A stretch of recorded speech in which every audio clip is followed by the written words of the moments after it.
Welcome to Studying the Healing Potential of Psychedelics, a conversation hosted by moderator J.P. Harpigny at a Bioneers conference with Ralph Metzner, Rick Doblin, and Valerie Mojeiko. We hope you enjoy it. We join the conversation as it begins. In years past, this has been a little bit different because we have usually featured the ethnobotanic and plant substances as the feature of this presentation because of our green overarching themes. But, you know, it's about time that we also, again, because of this, of the use of technology, also address the synthetics. There are many synthetic things. You're sitting on them now. You're wearing a lot of them, and we can't, without synthetics, we wouldn't be here. So, you know, it's important to acknowledge that other end. And so we decided that we really wanted to feature the organization that has done absolutely the most to revitalize and to bring back the research into psychedelics. And that's MAPS, the Multidisciplinary Association for Psychedelic Studies. And we have two representatives here, who I'll introduce in a minute, of that great organization. And so we're really honored that they would come and share their vital and important information about where research stands today on a lot of these substances. And of course, we also have to honor the great ancestors and the people who have really began this whole modern movement in the modern world. And so we also have someone I'll introduce in a moment who is one of the seminal figures in this field. And so it's a nice combination of the youthful, the not quite so youthful, and the great ancestor, the great youthful ancestor. So that was sort of the model going in here. So now I'm going to introduce our panelists. I'm going to do it in reverse order of how they'll be speaking. So I'll start with Rick Doblin. Now, Rick Doblin is the president and the founder of MAPS back in 1986. That's right. Yeah. That's really all that needs to be said. If you know MAPS's work, or if you don't, you should. It's really been an extraordinary organization at the forefront of really trying to get society to reawaken to the importance of these substances and to encourage serious research in every way. And without his efforts, there'd be nothing going on. We'd be still in the dark ages, but glimmers of hope are emerging thanks to Rick.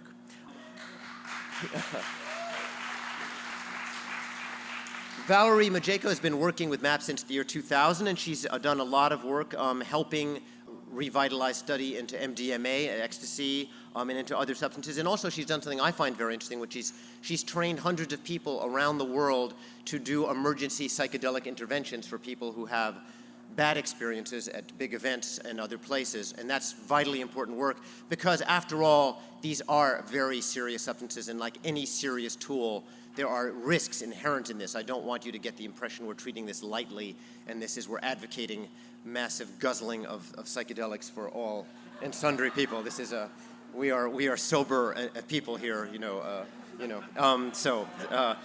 So Valerie will be showing some of her work. And finally, it's a great honor to have Ralph Metzner here, who, for those of you who don't know your history, was one of the triumvirate back at Harvard back in the day with Tim Leary and Ram Dass, before he was called Ram Dass, when he was still Richard Alpert. And he has really been a pioneer in this field, and he's written some of the seminal books. He was the co-author of The Psychedelic Experience, one of the great classics, and has written countless books since then. Green Psychology, one of my favorites, The Expansion of Consciousness, and The Roots of War and Domination. And he is the founder of the Green Earth Foundation. So I think we're going to start with Ralph, because he has earned the right to lead.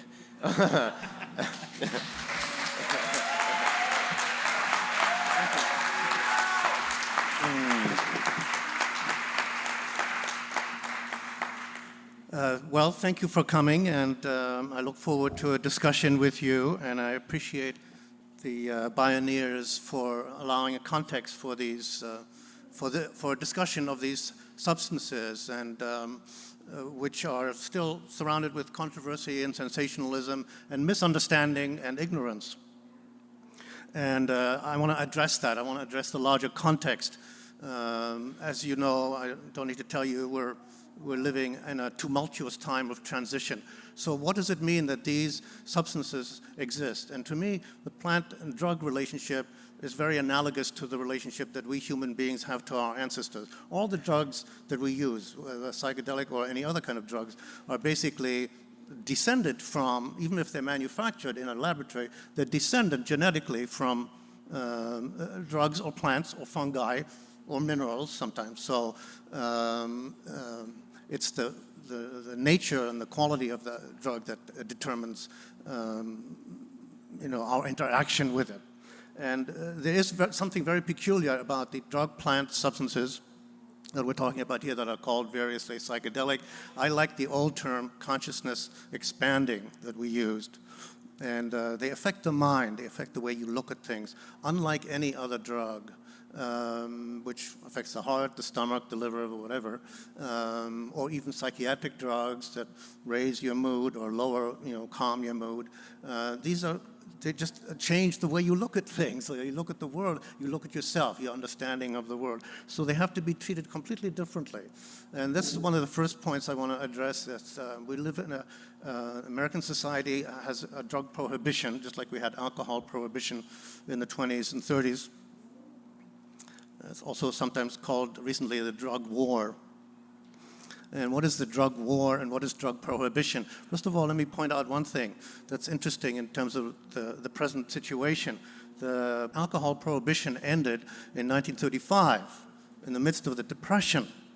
What was the impulse for it ending? It wasn't science, and it was the economic depression that actually led to the repeal of prohibition, because all of a sudden people realized, why should we let Al Capone and his gangsters take in all this hundreds of millions of dollars from illegal alcohol sales when this could be, we could be making that. In other words, we, the corporations. And so pretty soon the barrels rolled. But it's a very interesting thing that marijuana prohibition and psychedelic drugs, which really are a minor footnote in the social, legal, political context of the drug war and drug prohibition. The psychedelic drugs are less than 1%. They account for nothing. They're sort of caught up in the machinery of heroin, cocaine, marijuana. And what is that machinery? People call it a war on drugs. It's very strange. Having been in this field for a long time, I've actually had, as a therapist, twice now in my life, professional life, had the experience of having the kind of therapy that I do become illegal. So I became a criminal if I would continue doing it. Not because anybody was harmed or complained or anything like that, but because a decision was made once in the 60s with LSD and then later on in the 80s with MDMA, the same cycle. A substance was found that was useful in therapy, and then it interested people who didn't want to have therapy but wanted to have the experience, and then it was made illegal. And it went underground, and it was manufactured illegally, and large numbers of money were made, or some was made, and but the people who couldn't continue to doing research with it. And so, what is that? And so I thought a lot about that, and I also wondered about what is this war on drugs really about? Because you've seen these commercials. This is your brain on drugs. It looks like fried eggs. It doesn't really. The people who are using the drugs, it doesn't bother them at all. They know it's a lie. They know it's not true, so they don't pay any attention. That was already known in the 60s. People said, oh, no, this is ridiculous. They're not paying any attention to that. So it must be something else. There's something else maintaining the system. What is its function? And you know what? I never really understood it until they started the war on terror. What's the function of the war on terror? The function is to install fear. It's not to combat terror. You don't combat terrorists. First of all, terror is an abstraction. It's like Gore Vidal said, it's like having a war on dandruff. It's a distraction, It's actually a cover to wage war against a certain defined groups of people that you declare to be terrorists. And in the case of the war on drugs, against certain defined groups of people that you declare to be drug users, who you put in jail. So it's part of actually, both wars are part of what Eisenhower called the military-industrial complex, which could better be called the military-industrial prison complex. And it is a fascist control system that's oriented towards imperialism externally, domination on the planet. I wrote my book on Roots of War and Domination about that. It's an imperialist system wanting to impose a certain kind of political economy on the rest of the world. So the nation state, imperialist nation state, and fascist inside. What is fascism? Mussolini actually said fascism should be called corporatism. It's an unholy alliance between the corporate sector, the industrial corporate sector, the military, and the government. They become one. The war on drugs and the war on terror, the legislation on drug prohibition is not science-based. All the drugs that are listed in Schedule 1, this is not a pharmacological category or a chemical category. This is a political category. So its function is to install fear to produce these laws. The legislation is not addressed to the children who take drugs, to the young people who take drugs. It's addressed to the elders, to the mothers and the fathers and the grandparents and the relatives who don't take drugs, who want to protect their children, which is a legitimate interest. That's why when laws were passed against MDMA, testimony in Congress didn't include any doctors. It included police people. What do they know about drugs? Stories would be put out, and this produces all these effects, and nobody was there to do any counter-arguments. And then the senators, the Congress people say, well, yes, that sounds terrible. Let's triple the sentences or that, and make that really illegal. So the function is and it's a part of the control. A fascist system, corporate military fascist system, wants to exert more and more control and uniformity. And what's underlie that? Why does it want to do that? So the rationale is we've got to, have these drug users and they have to be treated. Well, the drug war does not reduce, it does not actually reduce drug use. And it doesn't help the people who are addicted to drugs who need treatment. It doesn't either of those. Numerous studies have shown that. So it must have some other function. So socially, its function is to install fear, and underlying reason is about money. It's been estimated by the research by people like Peter Dale Scott and others that the drug trade globally accounts for about $500 billion every year. It's a kind of a huge multinational slush fund that are used by secret groups, controlling groups, intelligence, military, underhanded corporate groups that are multinational, that far exceeds other national boundaries and state power, as do so many of the multinational corporations. So I'll just give you a little formula that somebody came up with that kind of explains this. You think of a triangle, 3 points of a triangle: guns, weapons in general, oil, and drugs. G-O-D. That's the triangle of power. And the drugs funds, heroin trade funded the secret wars in Indochina. The cocaine trade funds the secret wars in Latin America, both on the side of the rebels and on the side of the controllers and the government and the right-wing military. They're all funded on drugs, on the cocaine trade, which goes into the noses, up the noses of Americans and other users worldwide. So I want to say something about the role of psychedelics in this. When I was at a conference in Basel earlier this year, there was a young American man, Casey Hardison, who's in a jail in the United Kingdom for manufacture in England of LSD, MDMA, DMT, a few other psychoactive drugs like that. He decided that he was going to appeal his conviction. He's already in jail, been sentenced, on the grounds that his crime did not harm anybody. These are victimless crimes. To possess LSD or even to distribute LSD is a victimless crime. People are not making anybody take LSD, they're just making it available. It's an entrepreneurial crime, if you want to figure it that way. So, of course, he doesn't have a chance of a snowball in hell of getting that appeal heard by the House of Lords in England. But he's sent a tape, was heard by 2,000 people at this conference, in which he explained his situation.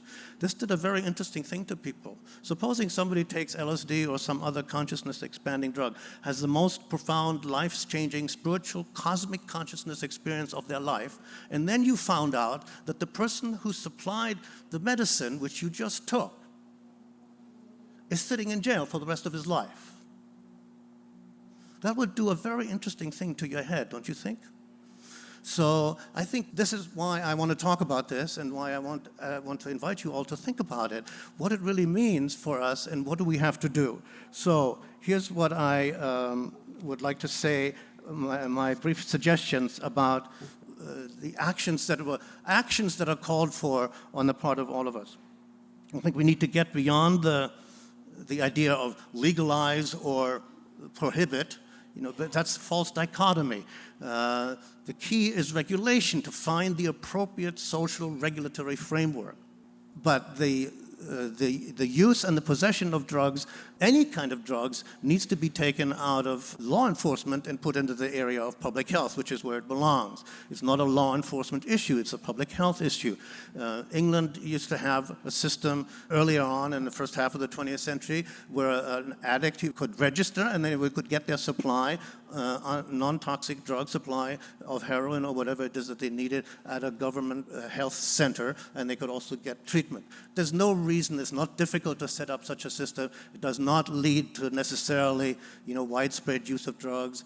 As long as you have some system in place that allows for the regulation. So I'm for regulation, and I'm actually for more regulation in some drugs that are, in my opinion, and Rick agrees with me, I just found out, for example, alcohol, I think should be regulated more. I think a licensing model that people, just like you have to get a driver's license before you can get in a car. So these are tools. You should be asked to take an educational course that shows the consequences of alcohol use, makes you aware of the illegalities of it, and shows that you can be a responsible user of alcohol, just like you can be a responsible user of any other thing.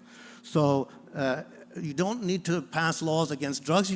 You already have laws in the books against illegal behavior using drugs, whether it's drunk driving or whether it's giving alcohol or tobacco to underage people or giving drugs to people without their consent. The golden rule applies in this situation just like in any other situation. And to have 1.5 million people who are in the United States imprisoned simply for possession of marijuana is a stupendous waste of human resources. And these people could be out there and contributing to society. Lastly, I just want to mention the 3 main areas of therapy, and my colleagues here will talk more about them. I think in the use of consciousness-expanding drugs in the treatment of addiction is a natural, but addictions are consciousness contracting and fixating. And LSD was used in the treatment of alcoholism. Addiction programs that use ayahuasca have already been tried in Holland, and addiction programs for cocaine being tried in South America, Colombia, and Peru. Consciousness lbogaine has been used. Consciousness expansion gives you more choices, allows you to have insight. I think secondly, the treatment of trauma, PTSD. You've got 70, 80,000 PTSD veterans from the Iraq and Afghanistan war. MDMA is the most phenomenal, powerful treatment. Valerie is going to talk more about that for MDMA. And finally, end of life. I think for me, perhaps the most significant area of possibility of application of consciousness expanding substances and helping people prepare for dying, of which there's a tremendous amount of ignorance, and most of us are totally unprepared for dying, have no conception. And if there's one thing that I think can be guaranteed for anyone who has a psychedelic experience, is to realize that they are not identified with their body, and that consciousness or the soul or the psyche exists in a much wider range of possibilities, and the spiritual essence that was within all life, including their own human life. So thanks very much.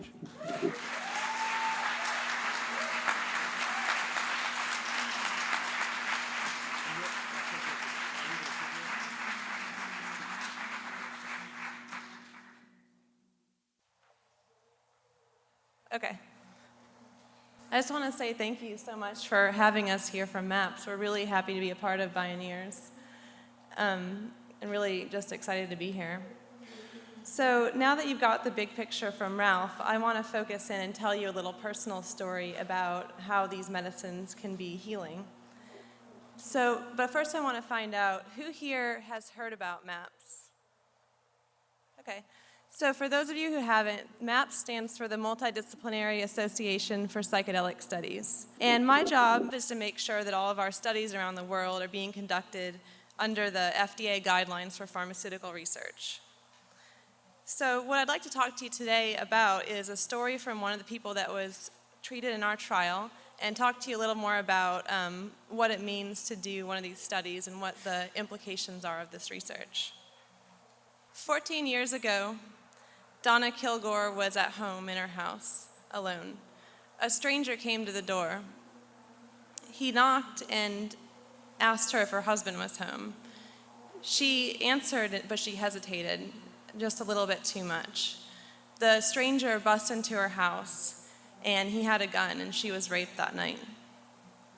Donna screamed until the police came to the door. She survived the encounter, and she tried not to make the mistake of blaming herself. But she lost interest in all of her hobbies, she stopped playing tennis, and she started having nightmares. Nightmares about tornadoes, hurricanes, nightmares about bears eating people. Donna remarried, she had more kids, but the feeling that things weren't quite real just kept sticking with her. She felt like she was a foreign exchange student living with someone else's family. The details may be different, but the stories are all too common in our society. Violent crimes, rape, assault, leaving people with these symptoms of post-traumatic stress disorder.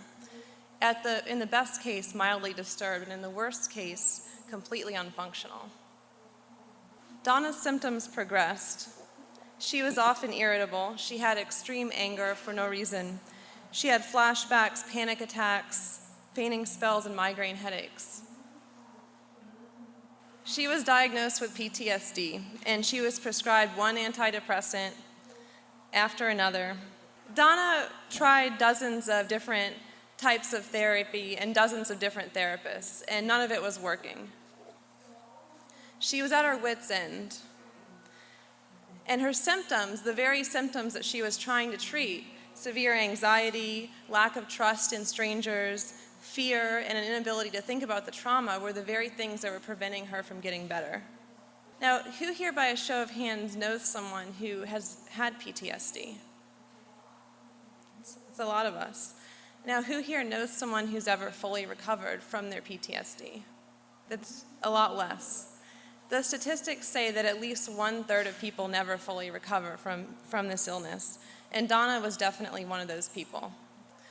She was at her wit's end, and she was ready to either go sit on top of a mountain or jump off of a cliff when her therapist recommended she take part in our flagship study of MDMA-assisted psychotherapy in the treatment of post-traumatic stress disorder in Charleston, South Carolina. This study was specifically for people who had tried different kinds of treatment and failed, like Donna. It was randomized, double-blind, and placebo-controlled, and it was completely legal. We got all of the institutional review board approvals that were necessary, and the unique thing about this study was that it was actually done under the Food and Drug Administration as a pharmaceutical research trial. In this therapy, the person was administered MDMA 2 times in the course of several months of therapy with a male-female co-therapist team. Now, why try this instead of other treatments? I think that it's best explained by this quote by Laura Huxley, the late wife of the writer Aldous Huxley.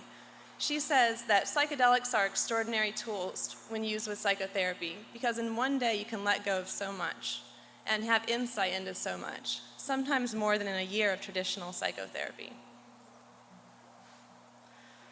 Now, why can it work so much better? Why can you get so much in one day of therapy as you can in 1 year of traditional therapy?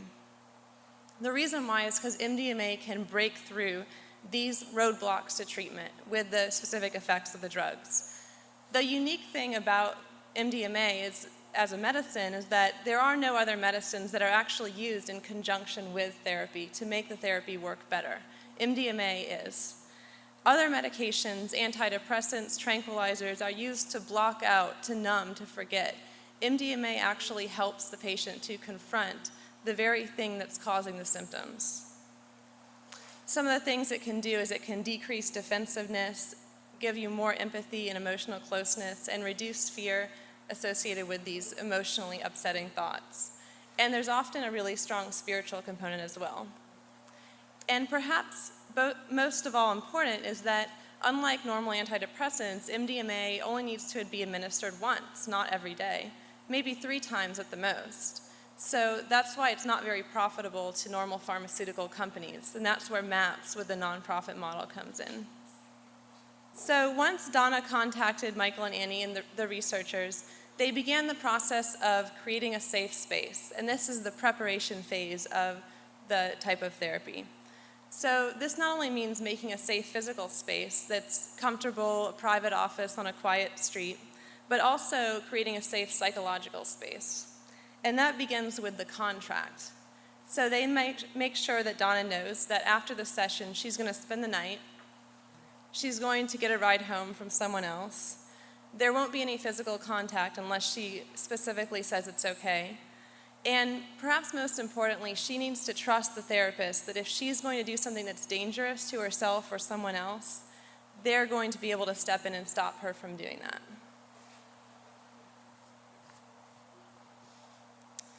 So after 2 or 3 of these introductory sessions, Donna moves on and does the actual MDMA-assisted therapy session. And the therapist's role is mainly as a guide and a support, but they don't really need to do that much because they really need to sit back and let the drug do its work. They often encourage the participant to go inward with blindfolds and headphones and really let the person's inner experience be the guide. Some things that people might experience during the therapy session are a physical release of the emotional trauma. They might experience an enhanced empathy with others. One of the ways that the therapists say they can always tell if someone got MDMA instead of placebo is that the client will actually ask them, "How are you doing?" Because that normally never happens. So that's a dead giveaway. I see that we all have a little knowledge of this topic already. So another thing that can happen is that very strong emotions can come up. And in these people with PTSD, they may not have felt these kind of emotions in a very long time. Joy, exhilaration, self-affirmation, resolution. These are all things that can come up during the session. And another thing that's really important for the therapy is that there's an increased access to the memories and the thoughts and the feelings, and memories and thoughts and feelings in general. And for many of these people, they're blocking out and they're not even able to remember some of these things, let alone verbalize them. I have a little quote here from one of Donna's sessions. She says, "It's not just about the rape. It's not just about any one thing. It's so many different things. All I can remember feeling, as far as I can remember, is fear. Heart-stopping, gut-dropping fear. I've kept all of this inside for so long, and it feels so heavy. These emotions, it's like I've been trained this way, to be seen and not heard." So after the therapy sessions, the next important part is the integration phase, where all of these lessons are brought back into the person's normal life. So the therapists work to first establish what we call a safety net. So they meet with the patient the next morning after the session and talk about it, and then they talk on the phone every day for a week about anything that's come up. And the reason for this is because when working with these kind of tools, there's an opening that takes place.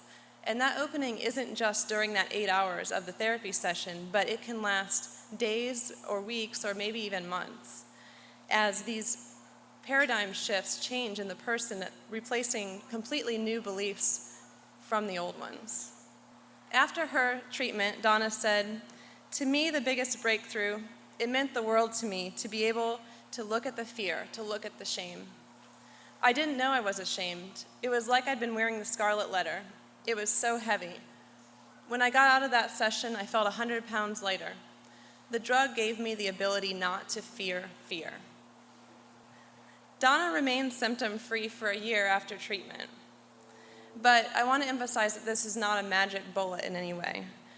The results are coming out from this study in November with a paper that's going to be published. From looking through the data, what I can tell you now is that Donna's story was not unique. A lot of people actually were significantly helped by this treatment. A year after treatment, Donna did get some increased stressors in her life. She got a new job in a bad part of town, and some of her symptoms came back.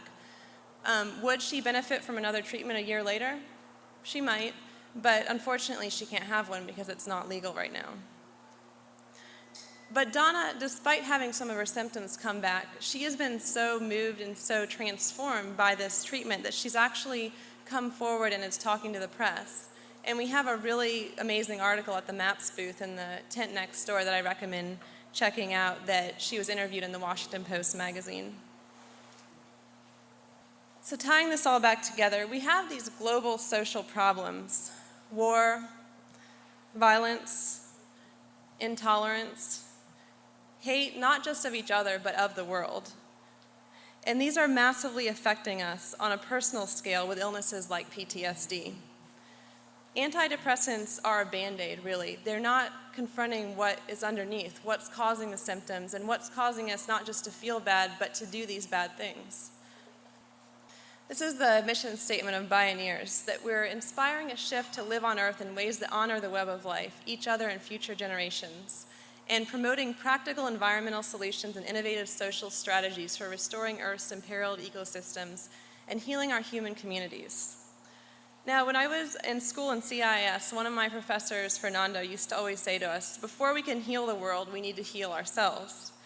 And I think that what I took that to mean is that we need to start small and heal these inner wounds, not just for ourselves, but for others. Then we can really trust that we are working towards the change that will really make a difference in the world. And MDMA is a product of this culture, of this very culture that has all these problems. But I believe that it's here for a reason, and whether it's used for PTSD or it's prescribed off-label for spiritual growth, that it really has the potential to help us heal ourselves, our community, and the world. And I want to leave you now just with a quote from our ally, Andrew Weil. Drugs don't have spiritual potential. Human beings have spiritual potential. And it may be that we need techniques to move us in that direction, and the use of psychoactive drugs clearly is one path that has helped many people. Thank you.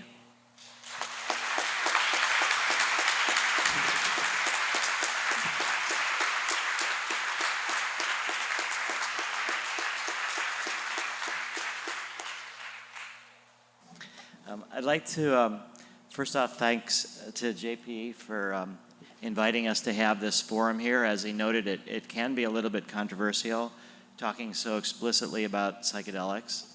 And so it takes a bit of courage to have us here on the program. And it's a particular pleasure for me to be on the program with Ralph as well, because the name MAPS came from his book, Maps of Consciousness. And I really like that idea that what we need is tools to help us understand the landscape of the unconscious, and that each person has to take the map and go on their own journey, but that we can help with providing some general bits of information and some guidelines so that we're not the destination, we're the map. We're not the guide, we're the sitter. We're helping in the emergence of this inner growth, this inner awareness. And so it's just a nod to Ralph and to what came before and inspired us to do this, what we're doing, our work today.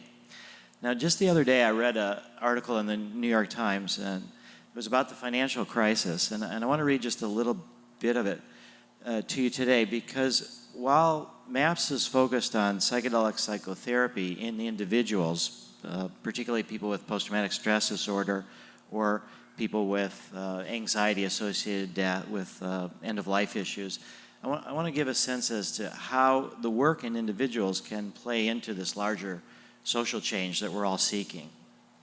So there was a great book written in 1841 called The Extraordinary Popular Delusions and the Madness of Crowds. And it talks a lot about financial balloons and booms and busts. And it starts, quote, "Money has often been a cause of the delusion of multitudes. Sober nations have all at once become desperate gamblers and risked almost their existence upon the turn of a piece of paper. To trace the history of the most prominent of these delusions is the object of the present pages." And here's the quote that is really the most meaningful. Quote, it says, "Men, it has been well said, think in herds. It will be seen that they go mad in herds, while they only recover their senses slowly and one by one." I think that means it's incumbent upon each of us to work on, as Valerie was saying too, and Ralph, that we have to work, we're our own instrument, that working on individuals can collectively, over time, with enough individuals, have an impact on society as a whole. And that we have to stand alone sometimes against the madness of the crowd, against the prohibition, against the various wars of domination. And that we can do that, though, and that it's a major victory to work on healing on a single person. I think for me, the political and the psychedelic came together, in my understanding, the most in terms of the Good Friday experiment. So how many people have heard of the Good Friday experiment? Okay, only a very few, actually. So this was one of the proudest moments of Tim and Ramdas and Ralph and Walter Pankey at Harvard. This is, I think, the classic scientific research on psychedelics. And what it did was it took place in 1962. And there was a lot of talk from Aldous Huxley, from others, about the spiritual potential of psychedelics. I think one of the advantages of our era is the scientific method. And I think that we can really go far with the blending of science and spirituality. And religion without science is very dangerous. Science without religion and spirituality is also very dangerous. The Good Friday experiment was an attempt to try to understand, in a double-blind, placebo-controlled study, could psychedelic drugs help people have a religious experience? It took 20 divinity students into church on Good Friday, and to show you how non-controversial psychedelics used to be and how we hope they'll be again one day, the minister who was giving this sermon on Good Friday was Martin Luther King's mentor, Reverend Howard Thurman. Martin Luther King did his PhD at Boston University. So this took place at Boston University Chapel on Good Friday. And as it turned out, it was a 3.5-hour service. 20 of the people were involved in it. 9 out of the 20 had what they considered to be a mystical experience, according to this questionnaire that took over a year to develop. And what it did was it isolated out the core spiritual experience from the different religious traditions. So it didn't have any kind of link to Jesus or Moses or Muhammad or anything like that. It was more the sense of unity, the sense of transcendence of time and space, the sense of being in the presence of something sacred. It had the core elements of a spiritual sense of connection. And 9 out of the 20 people had it, and 8 out of those 9 had the psilocybin, 1 had the placebo. So this study basically demonstrated in a scientific context that psychedelics can have a promoting aspect to religious mystical experience. This experiment was repeated at Johns Hopkins, not in a group setting, but with individuals. And many of you may have heard about that. It got a lot of media attention, and it said that it also worked in this individual context. But what I wanted to do in the middle 80s, when psychedelic research was still shut down, was to track these people and see what they thought about their experiences over time. Because the real test in all the different religions is called the fruits test. If a mystical experience is genuine, it will have fruits in one's life. If it doesn't have these fruits, then it wasn't a genuine mystical experience. And it's independent of the cause. There are multiple different, people can have mystical experiences in the middle of an accident, in the middle of war, in the middle of all sorts of practices. So it's independent of the cause. It focuses on the experience and the fruits. And when I was able to find these people, I became a little bit of a junior detective, and I ran all over the country. It took me about 4 years, and I identified 19 out of the 20. And what I was able to learn is, I think, the heart of the problems and the backlash from the 60s, because it turned out that these people who had the psilocybin felt that they did have a genuine mystical experience. Many of these people were still ministers. And they felt that their experiences had opened the door to other mystical experiences, but at the same time had promoted a certain engagement in the struggles of the day, so that they participated in the civil rights movement, in the anti-war movement, in the environmental movement, in the women's rights movement. So that when we think about the war on drugs, it's often portrayed as what happens to protect us from when psychedelics and drugs go wrong. And I think what happened here is that there's a challenge when psychedelics go right, is that we want to make a better world for all of us. And we're not so much focused on the afterlife, we're focused on the present. Psychedelics bring one into the present. And at the time, in the 60s, this clash was portrayed as culture, counterculture clash. And I think that, in a way, was extremely unfortunate, because when these dichotomies are set up, the dominant culture has the power and just managed to smash things.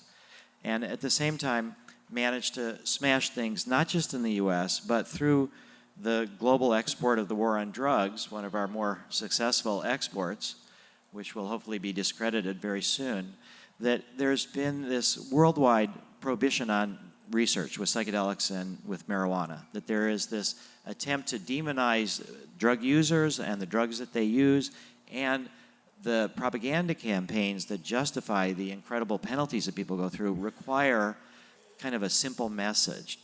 And usually we hear a lot, psychedelic research sends the wrong message, and kids need to be told that they should never do these drugs. So that our view, of course, is that the right message is the honest message, and that we need to help people deal with it. What we need to do now is to really move, instead of away, there is no longer an away. There is no culture, counterculture. There is no island. Aldous Huxley wrote so well about it in his book Island. We cannot, because of global warming, because of nuclear weapons, because of the globalism, there's really no way anymore. So we have to go into the heart of the culture. So in my own little journey, I was a draft resistor for the Vietnam War, prepared to go to jail.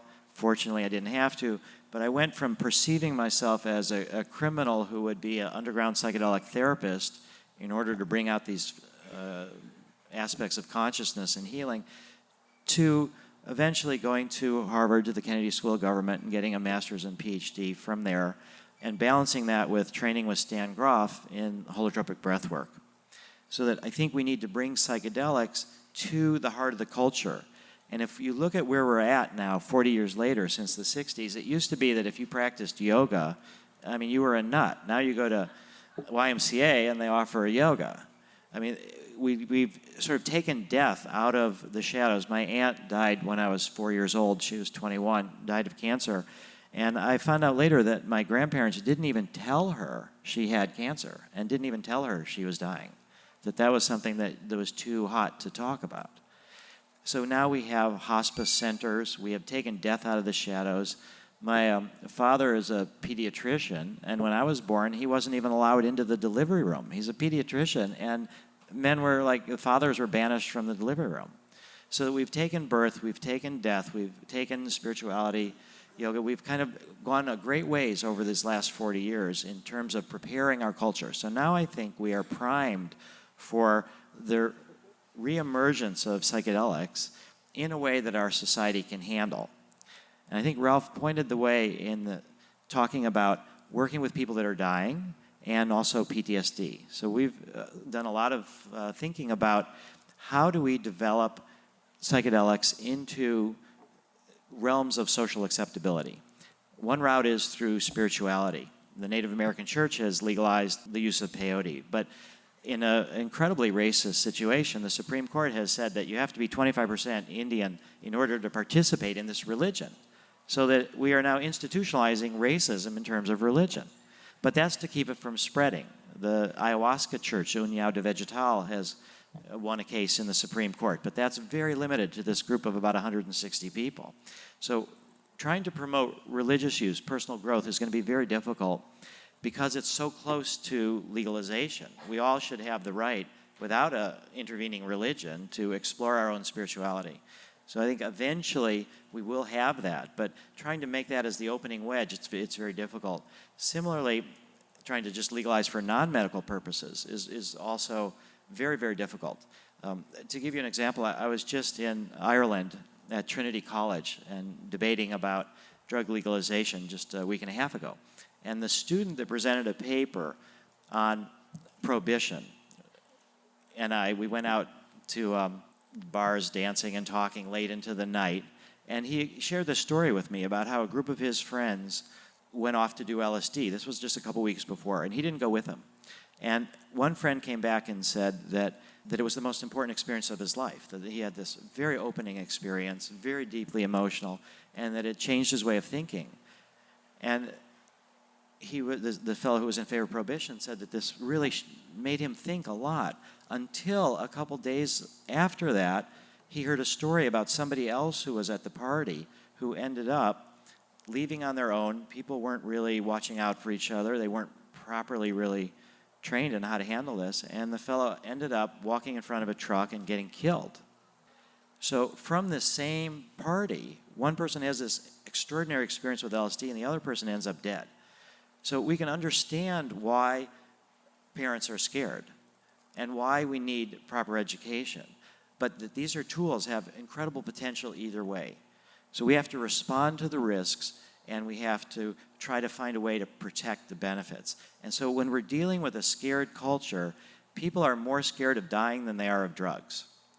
So that's where this work with people who are dying comes in. And we've been able to sort of bring about this psychedelic renaissance in that we've started psychedelic research at Harvard for the first time since 1966. Larry and Alpert got kicked out in 63. Ralph was able to graduate.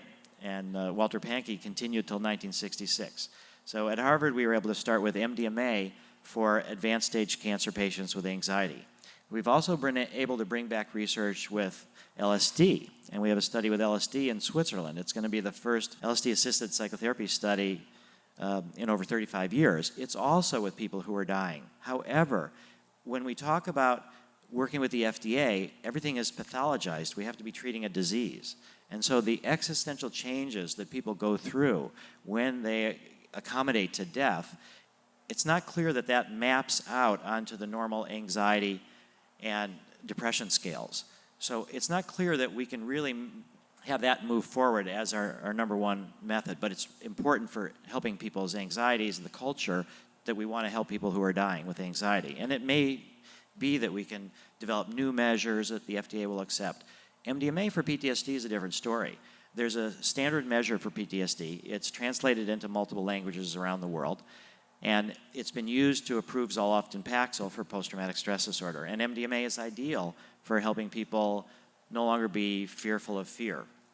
And we have finished our first study. It took us 22 years to start and finish. It cost $1 million. The results are so good that it justifies a whole drug development effort. And for a long time, I talked about it as a $5 million, 5-year plan. But I did that for about 10 years. And so now I've really, on the basis of our data, now I think realistically it's a $10 million, 10-year plan. So we are thinking ahead for the next decade. And what we need to do over the next couple years is replicate our US results in other studies, so that we have studies ongoing right now in Switzerland and in Israel. In Israel, we're working with the former chief psychiatrist of the Israeli Defense Forces.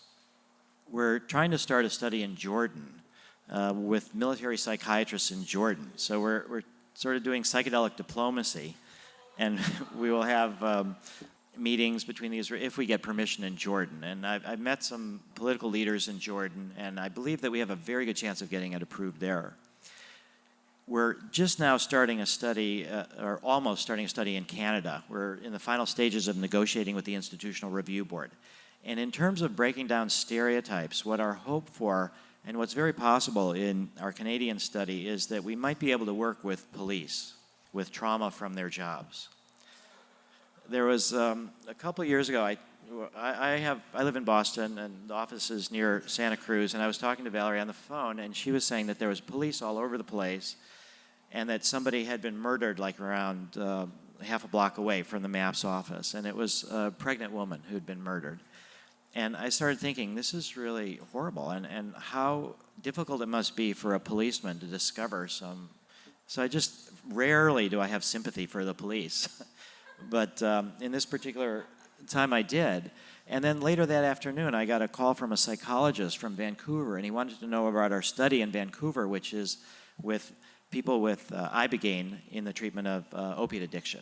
And so we talked about it a while, and then he said, I have to tell you that I'm actually a police officer, and I work for the Royal Canadian Mounted Police, and I'm a psychologist. And then I thought, well, do police have PTSD? And he said, yes, they do. Loads of them. They don't want to talk about it. They're trained not to talk about it, but they do.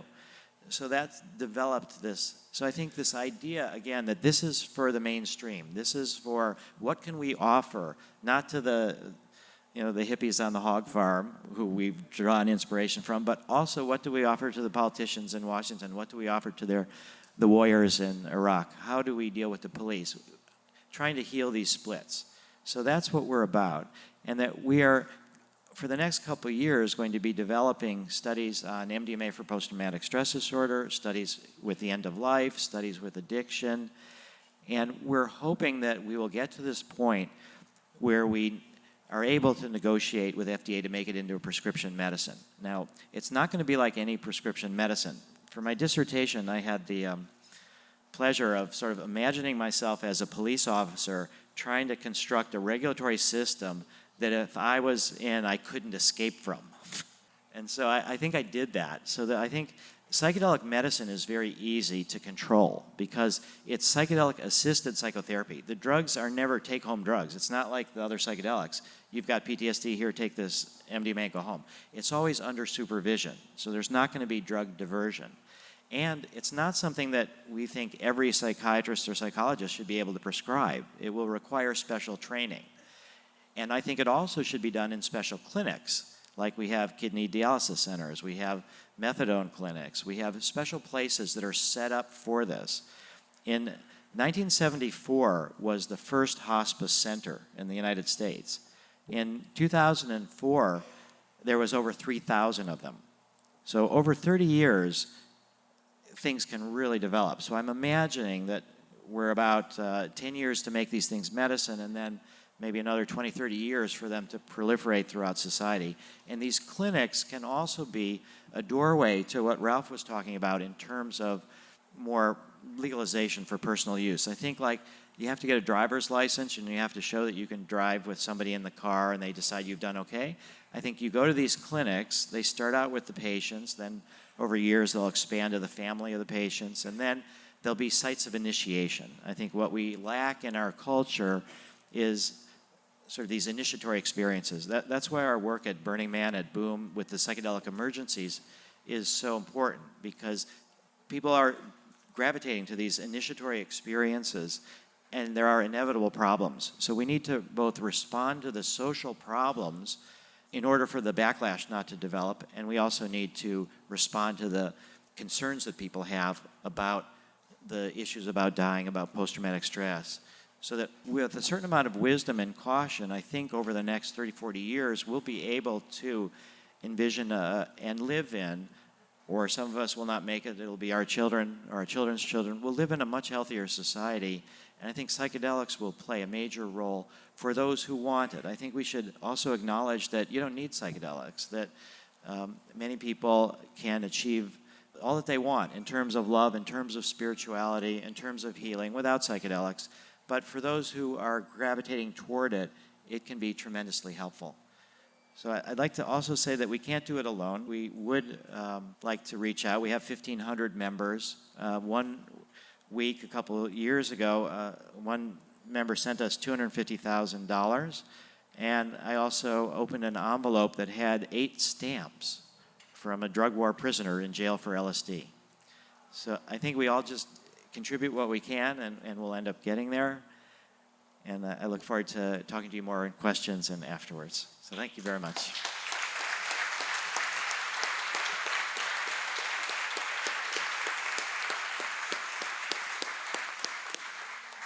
So we're going to use that mic there. For those of you who want to ask questions, you can line up and try to remember, think haiku, not Tolstoy, when you ask a question. I'm not sure that I have this right, but I noticed that when Albert Hoffman died this last year, there was a bunch of emails that went out, and one of them, I think it said, that he said that he got the dosage wrong. He thought that perhaps the dosage for LSD was supposed to be homeopathic. And I think that this is a question for any of you to comment on. Well, I think that one of our key ideas in working with psychedelic emergencies is that difficult is not the same as bad. And if you look at the religious traditions, they always talk about the dark night of the soul, and that also often precedes the spiritual opening. So I think the difficult experience is inevitable, and I mean, it's something that happens in a therapeutic situation. You are open to the difficult experience and you try to work through it, but trying to avoid it, I think, is really not possible if you really want to get into the psyche. What Albert did say is that he thought the biggest area of unexplored research with LSD was low doses. So that I think that there is a lot to be learned in low doses, particularly like 20, 25 micrograms as a stimulant. There's as a pain reduction. There's a lot about low dosing that can be explored. But then you get more towards traditional pharmaceutical medicine in that these are daily doses. Ibogaine, for example, was a legal prescription medicine in France as a stimulant in low doses. So the dose makes an enormous difference. But I think that Albert felt the dose that he was exposed to, the sort of dose where he thought he was dying on his initial trip, that was part of this process that he ended up learning from, and that he wouldn't have, wished to have avoided that in retrospect. Okay, next, go ahead.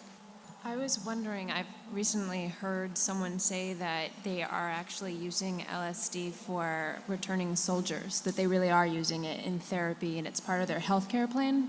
Does anyone know about that? No. I mean, there's some rumors that we like to squelch, and there's other rumors that we don't try to stop. So the idea that the government is using psychedelics to help people is kind of a good thing to get in people's awareness, but it's totally false. And maybe one day it may be true. Our MDMA study for post-traumatic stress has been mischaracterized in various media. I'm sure you've seen it, but it's really been mischaracterized as being the government is giving MDMA. The government did as much as they can to block us from starting the study. But I think that LSD also, for post-traumatic stress disorder, has an incredible history. There's a book, Shaviti, that we sell. The last person in the world that had the legal permission to use LSD, not in research, was a Dutch psychiatrist, Dr. Bastiaans, into the 80s. And he worked with concentration camp survivors with LSD. And one of the patients was a noted author, an Israeli Holocaust writer. And so the book Shaviti is about the use of LSD therapy to help him deal with the consequences of being in the concentration camps. I think actually the use of MDMA in the treatment of PTSD is potentially one of the biggest breakthroughs that could happen. And I think it's interesting, and I agree with Rick that it's a good idea to spread those rumors that it could be done, because PTSD in war veterans is a huge problem for the military. And I think that's and the military is under a tremendous amount of pressure. There's something like 70 to 80,000 veterans suffering from PTSD. There's no known treatment for PTSD, or rather the therapy for it takes forever. It's like a lifetime commitment, and some people even not of regular sort of therapy. And it's actually a kind of a scandal that they're, because they don't know how to deal with it. And there's even some reports that they're sending these people back into the front lines because they don't want to get involved in treating them at all. They say they have a pre-existing emotional disorder, which is an incredibly unethical thing to do. So it's actually a good idea, I think, for us to put pressure on the military. And there's a remote chance, I don't know, I think it's worth pursuing that the military will see, well, this could save them thousands and thousands of money in therapy, you see, and they might go for it on that basis. So anyway, spread the rumor. Yeah, in 2004, the Veterans Administration spent $4.3 billion on disability payments to over 215,000 vets with PTSD, most from Vietnam. $4.3 billion just in 1 year. So that's why the scandals that Ralph is talking about, where they're trying to not diagnose people as PTSD, because once they do and they get on the disability, it's enormously expensive. Now, our treatment is not cheap, because the MDMA therapy process takes about 4 months. There's only 3 days that the drug is given, but there's over 80 hours of non-drug psychotherapy. So that's another reason why pharmaceutical industries are not interested. First off, it's off patent, but secondly, the drug is only given a few times. It's really heavily human capital intensive. But in the long term, it's tremendously cost effective. And there are some openings in the military, and if Obama gets elected, I think that there's going to be a little bit more openness to this kind of approach. But I think it has to be grounded in science. We have to show that we can actually help people, and then we have to show that it can sustain over time. Yeah, it has to be done by people who are specifically trained in that method, not just any psychiatrist or any doctor. And just for the record, the rumor does have some basis in reality in that we did treat 2 vets with MDMA in our flagship study in Charleston. It's probably where it got started, I would guess. Go ahead, next. Thank you. Do you have anything good to say about the more traditional drugs like Ritalin and all the antidepressants that are out there, or do you agree that it's just a money-making corporate? I'm a fan of drugs. Well, I'll just say quickly, and then Valerie will say that I think there's no such thing as a good drug or a bad drug. It's the relationship that we establish with the drug. Thalidomide, which causes horrible birth defects, is now used as a drug to treat leprosy and cancer. So I think there are some people for whom the traditional antidepressants do a lot of good, and they may not want to take the time, for example, to delve deeper into their issues. Maybe that's all that they need. So I think it's really, if it works for people, I don't think it's inherently escapist or anything like that. So for some people, it can be fine. And Where your I'm question struggling specifically about is with- Ritalin does help some children with hyperactivity syndrome, but it is overprescribed, just as an automatic to anybody who's hyperactive. It's ridiculous. Yeah. I think what we're trying to do is expand the number of different options out there, and each thing might have its own place, and just that this deserves as much of a place as any of the other ones do. Let me just mention, too, that MAPS is nonprofit, and one of the problems with drugs is the perverse incentives of making money, and that sort of ruins many things. Money can be a toxic drug in and of itself. But anyway, Yeah, that's next why question. if it's taken out of the free market thing and it put into a regulatory framework, then that motivation, when England had a system through the National Health Service where registered addicts could get their heroin, they didn't have a heroin in the street problem. And you didn't have the problem of contaminated drugs being taken by people and being toxically poisoned by these. I should street drugs. just add, though, that in our study, people have they have to have failed on an SSRI, and they have to have failed on a non-drug psychotherapy in order to get in the study. So we're working with treatment failures from all the traditional medicines and therapies. And then if they're still on them because they provide some symptom control, they have to go off them in order to be in the study. And a lot of times when people taper off their other medications, their symptoms get worse. We see that as a sign of healing, that they're now starting to get in a position where they're not suppressing their emotions, they're dealing with things. So there's often this intro process that can last months while they taper off their drugs, where they're actually, in a way, getting worse, but they're getting ready to deal with the raw emotions. Go ahead, next. Hi, my name is Elliot. I'm a psychologist here in the Bay Area.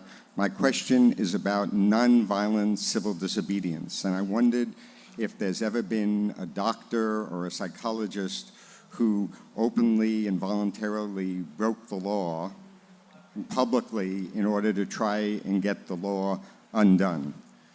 Well, I think we see that a lot with medical marijuana, but we don't really see that with psychedelics. And I think that it's not necessary with psychedelics because there are no laws that are blocking our path.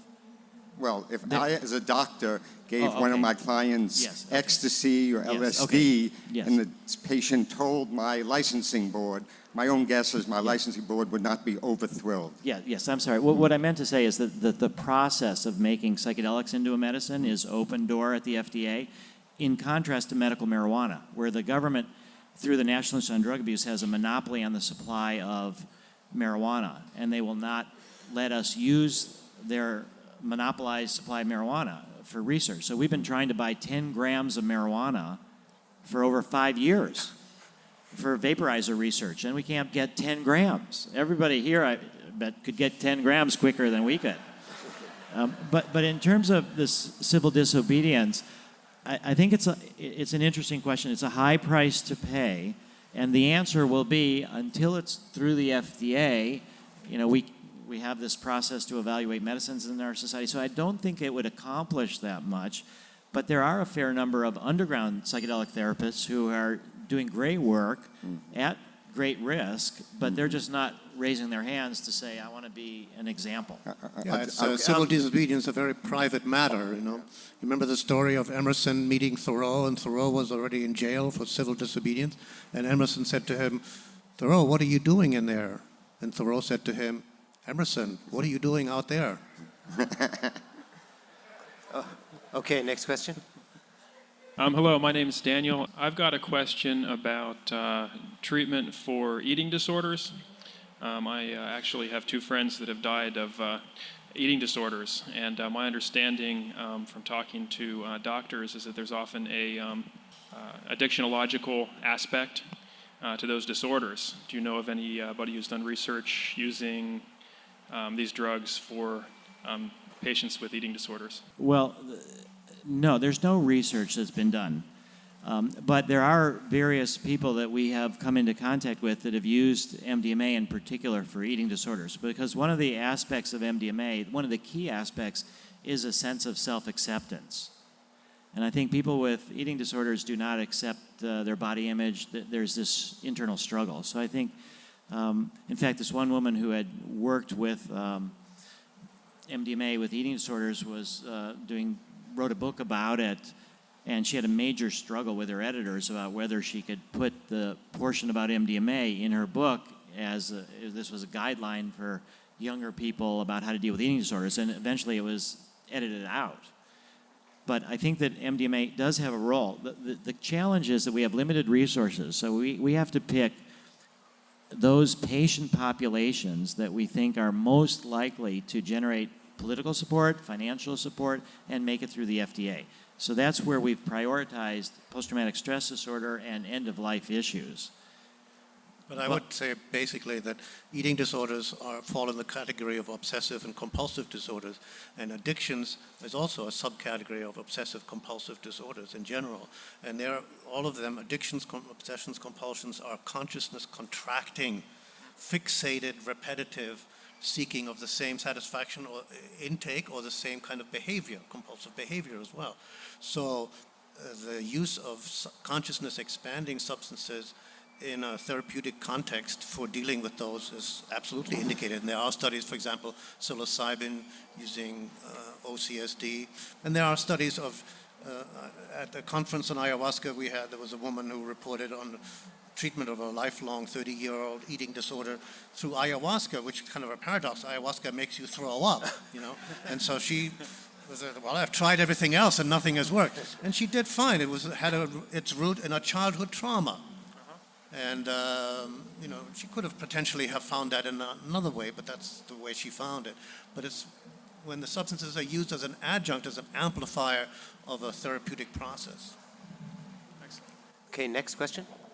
Hi, I have a question and I'd like to explain why I want to ask it. So the question is regarding the use of MDA versus other psychotropic medicines. And the reason I'm asking the question is that there was a time in the early 70s to the late 70s and early 80s where psychedelics changed, where the street dosage really changed a lot. But if you find MDA in the street versus psychedelic mushrooms or some other products that are more calculable, if that's the right word, I think they're safer. And there might be some misunderstanding of, we're here to support you and what you're doing, but there might be some misunderstanding of people wanting to use these things on their own. So my question is, can you discuss a little bit about, the benefits and contradictions of using something natural that's more easily understood versus something that's chemical-based that can be misdosed very easily? Well, I would say there's pros and cons on both sides of those. The shamanic traditions, which go back thousands of years, of course, use psychoactive plants or mushrooms or extracts from them. And there's something to be said for that. What's the main thing to be said for them is that they have proven safety and reliability. If these people, indigenous people that use these things, they're not stupid. And if something is really toxic and damaging in the long range, they won't continue to use it. So we have that, and that's something you don't know if you have a new drug that's been developed. There's going to be a period of time when people have to find out and do the research, what are the safety factors involved in it, and some may fall by the wayside. So on the other hand, the advantage of the chemical substances, especially if they're very closely allied to the plant substances, and if you can show that functionally they have the same or similar kind of an effect. then there are advantages like accessibility and if people wanted to do a study with psilocybin mushroom, it would be hard to get together enough mushrooms to do a controlled study, but you could do psilocybin and you could do a very placebo-controlled study. So, I would say that the traditional psychedelics like LSD, mescaline, psilocybin, all these things, they're physiologically safer than MDMA, but psychologically riskier. That MDMA, people can negotiate with it. It doesn't take your ego apart. It's a gentler, shorter experience. So that we have that dichotomy also. But I think that, for example, we had one donor that was concerned about the impurities of ecstasy. And so Bob Wallace, ended up donating about $100,000. And we ended up testing 800 pills in association with Arrowhead and DanSafe. And these are pills now that people thought they had questions with. What were they? But over half of them were bogus. And a lot of the others were mixed with other things. They had some amount of MDMA. So that it is an issue. But that's where we get back to the drug war. The drug war is designed to maximize harm for the people that ignore the law. It's a harm maximization, not a harm minimization. And that's distinct from what we're trying to do in a therapeutic sense. So that we're able to, at least in our therapeutic context, work with the purest drugs in the world that are acceptable to FDA. But I think this distinction between psychological risks and physiological risks is something that's also to be paying attention to. That LSD doesn't hurt your chromosomes, despite all of the claims to that, so it doesn't hurt your brain. But MDMA can cause increase in blood pressure. It can, in some instances, be problematic. People can dance all night and overheat, where that never happens with LSD. Yeah, it's interesting that MDMA, unlike any other psychedelic drug, has already been incorporated into the culture in a huge scale. There are probably millions and millions of users of MDMA known as Ecstasy in the context of these rave dance parties. And, and we know the numbers because we know the numbers of drugs that are being seized, and that's only a small percentage of those that are being used. And there's not corpses in the street, and there's not people dying from them. The drug is relatively, compared to alcohol certainly, and many other drugs, and heroin and cocaine, comparatively safe. Of course, then it's complicated by the fact that often the street drugs are mixed and toxic with all kinds of other things. So, but it's very interesting because MDMA basically, always remember when I was working with somebody in therapy who had already experienced LSD, and when the effect started, he looked around and he said, "This is interesting. Everything looks just the same," which is, you wouldn't ever say if somebody's taken psychedelics. They say it looks completely different. Everything looks just the same, but I feel completely differently about it. See, that's the key. The expansion of awareness is only on the emotional band. That enables people to look at these really painful, traumatic experiences that they've had and have a degree of empathy for themselves that they didn't have at the time. That's what trauma means. You don't have empathy for yourself. Yeah, another way to see this distinction is I had the good fortune to be with Albert Hofmann the first time he took MDMA at Esalen. And what he said after he sort of came onto it fully was he said, "Finally, something I can do with my wife." So we only have time for one more question or two quick ones, I'm afraid. Right. So, or maybe we can be quick with our answers if you could let everybody. Yeah. So I'd like to begin by saying that that I have used psychedelics in my life, and I've been deeply, positively influenced by them. So I'm very sympathetic toward the legalization of psychedelics and the clinical use of psychedelics. The question I want to ask you is kind of in the spirit of Bioneers, which is systemic thinking. In the United States, there is a relationship between the dominant power structure and the psychotherapy profession that runs along the idea of we break them and you fix them.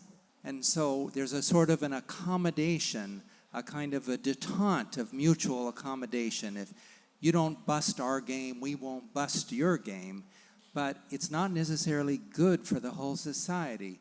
So the question I want to ask you is, how comfortable are you with if you discover that you can cure post-traumatic stress with MDMA, how comfortable are you with those troops being sent back into combat? They're already being given Prozac. So I like the work that you're doing, and also it seems to me it's very fragile in the sense that it can easily be redirected to purposes other than those that you intend. So I wish you would address yourself to that issue. Well, you started by saying if we prove it that MDMA can help with PTSD, are we concerned about how it might be misused? So first off, we have proven it. Now, we've only proven it in 21 subjects in our first study, but I believe we've proven it, and now we have to prove it in 600 or so. Secondly, your same concerns could be expressed about battlefield physicians. How do you feel about saving somebody's life who's been wounded in war? Will they then go back into battle? So I think that there's a humanitarian aspect to this and a larger social aspect. And I think we need to recognize that the decision on war is a collective social decision, and we need to really work on that level to try to make there be less war. But when it comes down to the individual warrior, I think we have a humanitarian responsibility to assist them. And the idea that somebody will get over their trauma and then will become like a heartless killer because they know that they can somehow or other take MDMA every time they worry about what they did, I don't think that that's the way it will work. I think, in fact, the two veterans that we've worked with, I think they end up being more empowered to speak out about the horrors of war. And so I'm more concerned about how we work with the sort of dominant culture that is sort of training our military not to feel at all. And there are actually drugs that are more likely candidates for that kind of treatment, and that's amphetamines.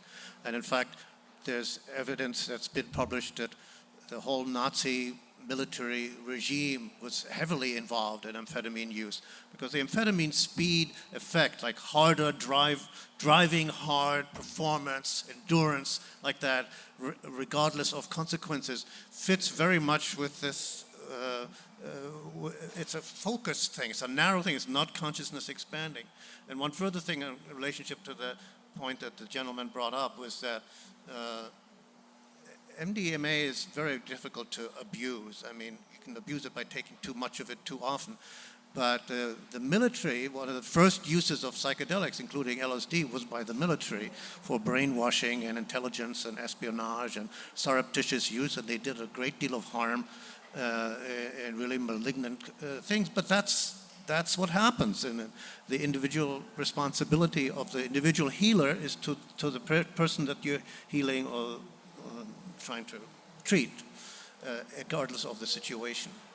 Thank you very much.